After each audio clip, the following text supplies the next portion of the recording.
아이 사무엘이 점점 자라서 하나님과 사람들에게 은총을 더욱 받았던 것처럼 여러분의 자녀들, 손자녀들이 다 그런 복이 있으시기를 예수 그리스도의 이름으로 축원합니다. 탁월한 한 사람이 가족을 복되게 하고요, 탁월한 한 사람이 가문을 일으키기도 하고요, 탁월한 한 사람이 민족에게 복이 되기도 하고, 탁월한 한 사람이 나라를 중흥시키는 역사를 일으키기도 합니다. 한 사람이 중요합니다. 본문의 사무엘도 그런 사람입니다. 그런데 이런 사람들이 우연히 어쩌다 나오는 것이 아니라 이런 사람들의 배후를 보게 되면 누군가 이런 사람들이 이렇게 탁월하여지도록 수고하고 애쓰는 사람들이 있었은 것을 볼 수 있습니다. 어제 우리가 맹모 삼천지교에 대해서 얘기를 했습니다. 맹자 어머니의 자녀 교육에 대한 열정이 맹자라고 하는 인물을 만들어냈다, 이런 거 살펴봤습니다. 본문의 사무엘, 이 사무엘도 사무엘의 뒤에는 서름과 격분을 기도로 풀어내고 마침내 서원 기도로 아들을 얻은 사무엘이 한나라고 하는 사람이 있었던 것을 볼 수가 있습니다. 한나가 이 아들을 얻은 뒤에 서원을 갚기 위하여 젖된 후에 그를 데리고 올라가서 실로에다 두고 오게 됐는데 그 아이가 아주 어렸다고 이 성경이 이렇게 얘기를 합니다. 이때의 나이를 5, 6세 정도로 제가 추정한다고 이렇게 말을 했습니다. 그런데 그 아이는 엘리 제사장 앞에서 여호와를 섬겼고 그 후에 아이가 점점 자랐다고 얘기를 합니다. 이거는 모든 사람들이 이 과정을 거치게 됩니다.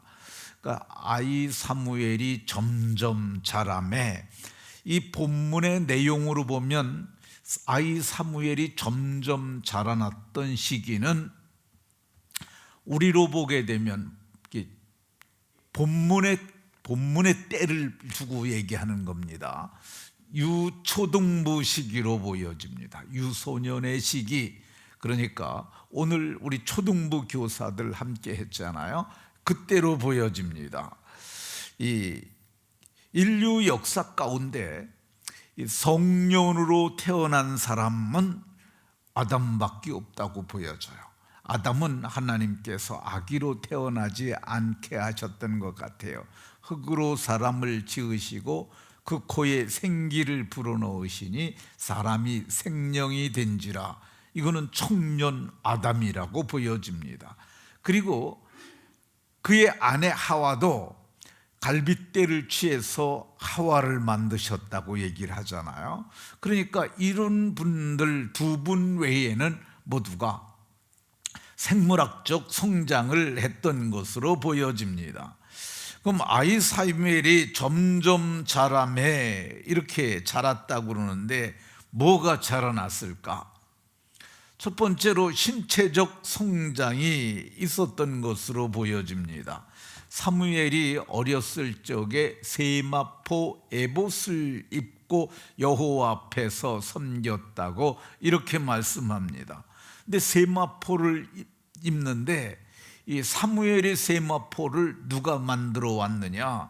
19절에 보면은 그의 어머니가 매년제를 드리러 올라갈 때마다 그의 남편과 올라갈 때마다 작은 겉옷을 지어다가 그에게 주었어요.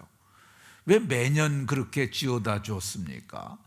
매년 자라니까 이게 안 맞는 거야. 그러니까 매년 그가 얼만큼 자랐겠다 생각을 해서 그 치수만큼 더 크게 해서 만들어 주었던 것을 볼 수가 있습니다. 우리 유년부, 초등부, 중고등부 시기에는 아이들이 폭풍 성장을 하는 시기입니다. 오늘 기도를 한 최승필 집사님 가족 혜진이 오늘 새벽에도 나왔는데 제가 혜진이 큰 거 보고 깜짝 놀랐어요. 아니 어느 날 갑자기 보니까 엄마보다 더 커지고 아빠보다도 더 커지는 것 같아요. 애들이 그냥 이렇게 성장을 하는 거죠. 그저께 서만성 이선아 집사님 집에 신방을 했는데 집을 사고 이사를 해서 우리가 가서 이사 신방을 했습니다. 그런데 그 아들 휘준이가 예배 자리에 함께 했는데 애가 앉아있을 땐 몰랐는데 서니까 엄청 큰 거예요. 정춘기 집사님만 해. 그래서 아니 어떻게 이렇게 컸냐. 근데 보니까 아버지보다도 크고 엄마보다도 크고 그 집에서 제일 큰 거야. 애들이 이렇게 성장을 합니다. 사무엘의 성장도 신체적 성장을 한 것으로 보여집니다. 두 번째, 아이 사무엘이 점점 자랐다고 그랬는데 뭐가 자랐느냐? 지혜가 자란 거예요. 지혜는 눈에 보이지 않습니다. 그렇지만은 사람이 지혜가 있게 되면은 학문이 적어도 모든 문제를 지혜롭게 선히 해결해서 그래서 자기를 복되게 하고 많은 사람을 복되게 할 수 있습니다. 그러면 지혜를 어떻게 얻을까? 사무엘이 엘리 앞에서 여호와를 섬기니라 성경이 그렇게 말씀하고 있어요. 11절에. 그런데 잠언에 보면 훈계를 들어서 지혜를 얻으라. 그가 엘리 앞에서 섬기니까 엘리가 훈계를 했겠어요? 안 했겠어요? 하죠. 엘리가 그 아이를 보면서 아이고 그렇게 하지 말고 이것은 이렇게 해야 하느니라 그 이유를 설명해 주고 그러다 보면은 애가 지혜를 얻는 거죠. 훈계를 들어서. 우리 교육자 회의 때도 제가 그렇게 훌륭하진 못합니다만은 교육자들에게 이건 이렇게 해야 하고 잘못된 거 지적하고 이렇게 말을 합니다. 근데 그 말을 하는 이유가 뭐냐? 이 훈계를 통해서 지혜를 얻게 되는 거죠. 그러니까 이 사무엘은 지혜가 성장한 거예요. 이 사무엘상 오늘 봉독한 본문 26절을 보면은 사무엘이 점점 자라매 점점 자랐다고 얘기를 합니다. 뭐가 자랐겠어요? 마음이 자라는 거야. 사람이 마음이 커집니다. 이 사람이 마음이 크기가 그 사람의 크기예요. 마음이 작으면 그 사람은 몸이 커도 작은 사람이고 이 마음이 큰 사람은 그거를 우리 옛사람들은 대인배 이렇게 말을 했어요. 마음이 크면 큰 사람이에요. 이 사무엘이 심적 성장을 한 거야. 어른임에도 불구하고 아이의 마음을 가진 사람들이 있어요. 그런 걸 요즘 심리학에서 어른 아이라고 이렇게 말합니다. 이 사사기를 보게 되면 기드온이라는 사람이 이 포도즙 틀에서 탈곡을 해요. 탈곡을 하는데 이 볼이나 밀을 추수하는데 그게 그런 걸 요즘 사람들은 잘 모르는데 옛날에 그거 추수하는데 옆에 갔다가는 이 까시레미라고도 하는데 거기에 이제 까칠까칠한 것들이 그 보리 이삭에 그런 게 붙어 있어요. 그게 날라오게 되면 땀 같은 데 이렇게 붙게 되면은 그거 힘듭니다. 아주. 근데 그 좁은 포도즙 틀, 그러니까 포도즙을 짜는 그 틀 속에서 했어요. 왜 그럽니까? 미디안 사람이 와서 뺏어갈까 봐. 근데 그 소심쟁이 그 기드온이 나중에 미디안 사람을 다 무찌르고 이스라엘을 구원하는 사사가 된 것을 볼 수가 있습니다. 그게 마음의 성장이야. 마음의 성장은 이 몸이 크다고 갑자기 자라는 게 아니야. 그런데 이 사무엘은 이 심적으로 잘 성장했던 것을 볼 수가 있습니다. 26절을 보면 사무엘이 점점 자랐다 그러는데, 사무엘이 뭐가 자랐느냐? 이 마음, 생각이 자랐다고 생각이 듭니다. 생각이. 그러니까 생각하는 것이 어려서는 어린아이와 같은데, 이 생각이 점점 제사장으로서 생각하는 생각을 하게 되는 거죠. 이 생각은 두 가지로 구분할 수 있습니다. 하나는 혼의 생각, 하나는 마음의 생각입니다. 이 세상은 이 마음의 생각을 몰라요. 근데 이 혼의 생각은 합리적인 생각이에요. 이거 혼의 생각입니다. 합리적으로, 논리적으로 생각하는 거, 이게 혼의 생각입니다. 법에 맞도록 생각하는, 법리에 맞는 생각, 이거 혼의 생각입니다. 그럼 마음의 생각은 뭐냐? 마음의 생각은 혼의 생각 뒤에 오는 의지적 생각이라고 할 것입니다. 사무엘상 27장에 보면 다윗이 마음에 생각하기를 내가 후일에는 사울의 손에 붙잡히리니, 그러니까 이거는 지금 정황을 생각하면서 마음으로 생각한 거예요. 그래서 이 마음에 생각하기를 후일을 생각하면서 자기가 몸을 피할 것을 생각하고 결정을 합니다. 이건 의지적 생각이에요. 누가복음 12장 45절에 보면 그 종이 마음에 생각하기를, 마음에 주인이 더디올 거라는 생각을 하고, 그리고 마음에 생각하기를 자기 멋대로 했다고 이렇게 얘기를 합니다. 생각 뒤에 의지적 결정이 오고 의지를 따르는 행동이 오는 것, 근데 이게 마음의 생각이에요. 마귀가 가룟 유다의 마음에 예수 팔려는 생각을 넣었더니, 이게 이제 혼의 생각은 이제 예수 쫓아다녀도 더 이상 좋을 일이 없겠다, 수입이 없겠다, 이거는 혼의 생각인데, 근데 그게 그 속에 마귀가 가룟 유다의 마음에 예수 팔려는 생각을 넣었어요. 그러니까 그 팔려는 생각을 그가 마음으로 받고 의지적 결단을 하고 예수님을 저가 팔았던 것을 볼 수가 있습니다. 마음의 생각은 어떤 거냐? 결론을 지면은요, 마음의 생각은 혼의 생각이나 사람들의 생각이나 영적 존재들의 생각이나 환경의 영향들을 마음이 받아서 마음이 의지적으로 결정하는 것, 이거 마음의 생각이라 할 것입니다. 근데 이게 바르게, 마음의 생각이 바르게 성장하게 되면 바른 판단을 하고 바른 행동을 합니다. 근데 사무엘이 일생을 보게 되면 소소한 자녀들의 문제를 빼놓고는 늘 바르게 생각하고 바르게 판단을 했어요. 그러니까 사무엘은 이 마음의 생각을 늘 바르게 했던 것으로 보여집니다. 사무엘이 점점 자랐다고 그러는데 사무엘이 뭐가 자랐을까? 저는 지적 성장이 있었다고 봅니다. 그러니까 지식이 자라는 거죠. 사람이 이게 학문을 하지 아니하면 지적 성장은 이루어지지 않습니다. 우리가 전인적 양육을 훈련을 할 때 4단계에서 지적 성장의 문제도 다뤘습니다. 6주 동안 무슨 그렇게 지적 성장이 일어나겠어요. 그런데 훈련 과제를 제가 논하드렸어요. 우리가 세상에 살지만은 여러 개 했지만은 그 중에 이제 매일 사설을 읽으라고 그랬어요. 2개씩. 좌우, 우리나라는 좌우 이데올로기가 심한 나라니까 좌우에 균형 잡힌 생각을 해서 좌쪽의 신문 하나, 우쪽의 신문 하나를 읽으라. 제가 이렇게 말을 했어요. 근데 이거 계속하라고 그러고 성경을 계속 읽으라고 그러는 거 하고 했는데 이것이 다 지적 성장을 하는 거죠.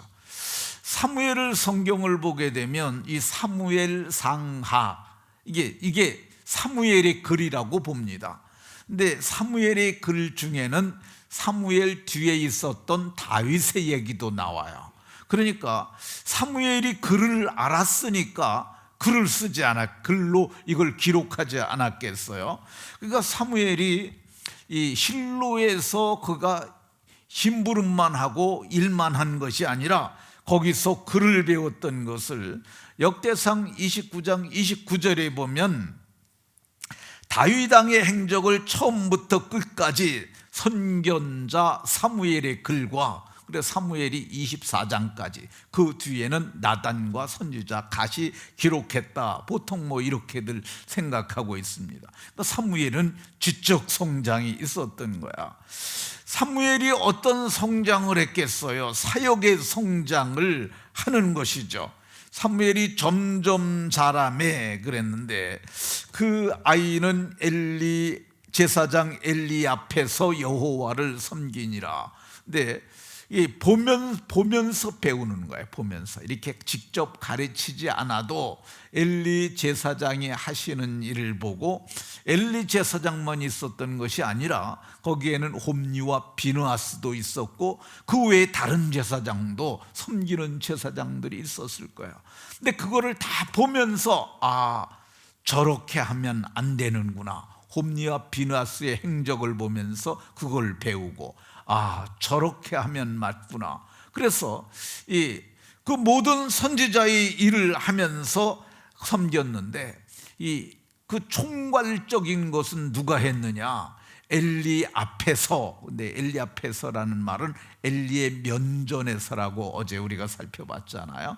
그러니까 그 사무엘을 주도하는, 사무엘에게 어떤 과제를 주는 것은 엘리만 했던 것으로 보여집니다. 그러니까 이게 이렇게 사무엘은 전인적 성장을 한 거야. 어떤 한 부분에서 편향적 성장하지 아니하고 전인적 성장을 했는데, 이 전인적 성장을 할 때 사람은 균형 잡힌 사람으로 자라나게 됩니다. 우리의 자녀 세대들, 우리 유초동부가 전인적으로 균형 잡힌 성장을 하도록 우리 아비 세대는, 그리고 우리 어미 세대는 잘 양육을 해야 하는 줄로 믿으시기 바랍니다. 우리의 구주가 되시는 예수님께서도 성경을 보면 예수는 지혜가 자라고 그 키가 자라고 그래 자라서 하나님과 사람들에게 더욱 사랑받았다고 이렇게 말씀하고 있습니다. 그러니까 우리의 자녀 세대들이 이렇게 잘 자라고 그리고 사랑받는 세대가 되도록 양육해야 할 줄로 믿으시기 바랍니다. 아이 사무엘이 성경을 보면은 자라기만 한 것이 아니라 하나님과 사람들에게 은총을 더욱 받더라, 이렇게 말씀합니다. 하나님에게 은총을 받았어요. 은총이라는 말이 우리말 사전에 보면 은혜은 사랑할 총, 그래서 하나님의 사랑을 받는 것, 그게 은총 받는 거죠. 은혜와 사랑을 받는 것. 근데 원문은 토부라는 단어가 쓰였는데, 이거는 뭘 얘기라는 거냐면 하나님이 좋게 여겨주셨다, 그런 뜻입니다. 토부라는 단어는 좋다라고 번역할 수 있어요. 근데 사무엘이 아직 여호와를 알지 못해도 여호와와 사람들에게 은총을 받았다고 말합니다. 7절에 보면 이 사무엘이 신적 경험이 없었어요. 그러니까 여호와를 아직 알지 못하고, 이 말은 신적 경험이 없었다는 거야. 그럼에도 불구하고 은혜를 베푸셨어요. 은혜를, 하나님이 저들에게 은혜를 베푸신 이유가 뭐겠습니까? 저는 부모님들의 후광으로 그리 되었다고 생각합니다. 하나님께서 한나를 잉태하지 못하게, 임신하지 못하게 하심에 그러잖아요. 이게 하나님이 영원한 경륜 가운데 다 들어가 있는 거야. 그러니까 하나님이 그를 지켜보시는 거죠.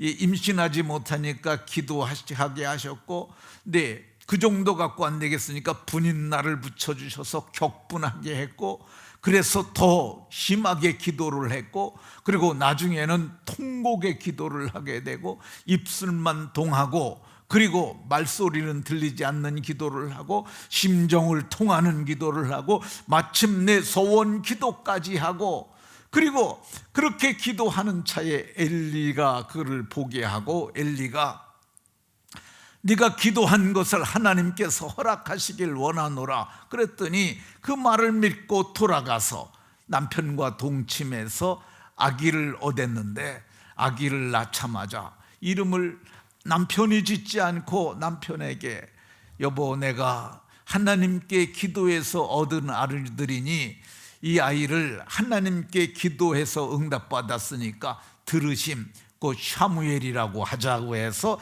그 이름을 사무엘이라고 하고, 그리고 그 아기가 자라는데 그 아기가 얼마나 사랑스러워요.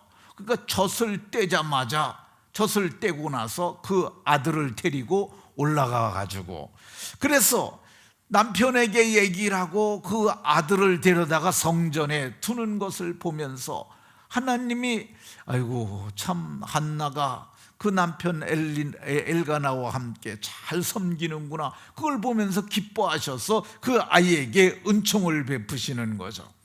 뿐만 아닙니다. 그가 서원을 갚기 위해서 재물을 가져오잖아요. 수소 3마리 플러스 뭐 이것저것 해갖고 갖고 와가지고, 그리고